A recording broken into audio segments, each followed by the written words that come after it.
Hello, everyone, and welcome to episode 8 of the Level Up My Life podcast. In the previous episode, I talked about little things you can do to maintain your mental health. I know that sometimes I get swamped with all of these wonderful self-care ideas to the point that I want to do them all, but don't know where to start. So I thought I'd share with you all what an ideal self-care day looks like for me on a good day and on a bad day. I'll also share the daily habits I incorporate to keep me sane during busy and stressful times in my life.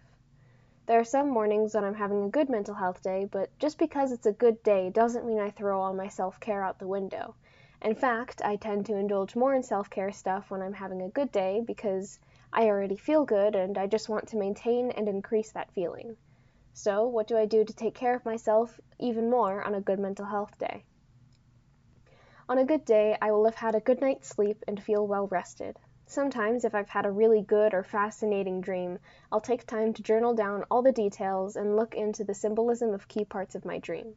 Usually, this will give me insight into things I can do to improve my life, or sometimes it will show me that I'm on the right track and to keep doing what I'm doing. After I journal and say my morning prayers, I'll bypass looking at my phone, I'll pick out a cute outfit and get ready for the day, I'll make sure to do my skincare, and usually I do more detailed makeup looks on good mental health days because I have the energy and capacity for it. After getting ready, I head downstairs and eat a healthy breakfast. After that, what I do depends on my schedule that day. If it's a school or work day, I gather my things and head out. On the way to school or work, I'll pick songs on radio stations that fit the vibe I want to have that day.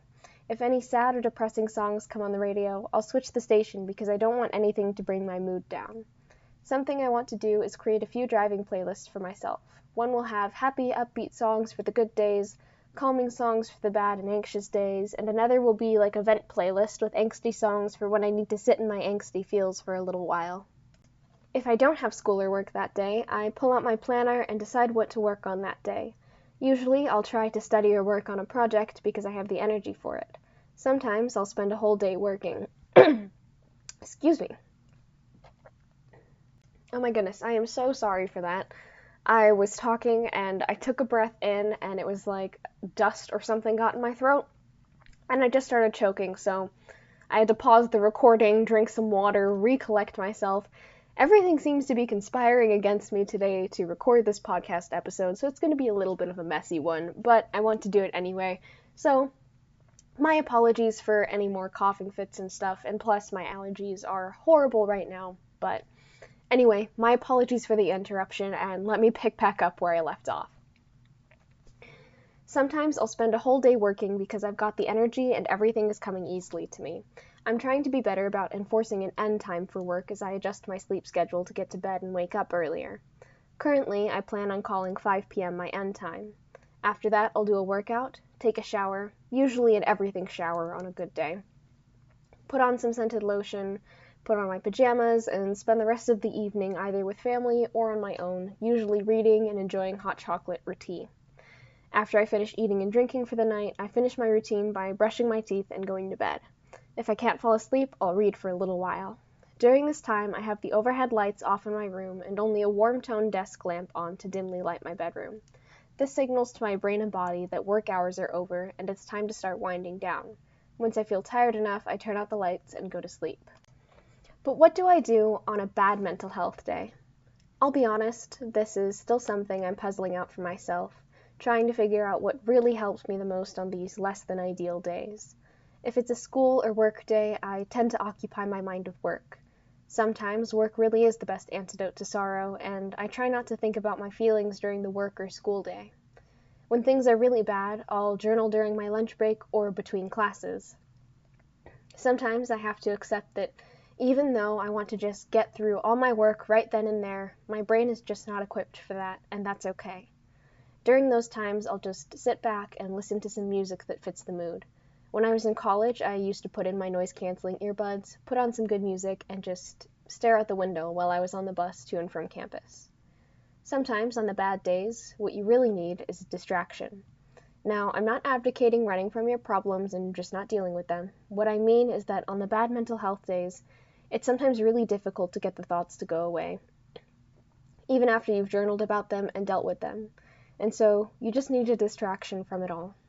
Sometimes bad mental health days stem from poor physical health too, and things like work or school-related stress.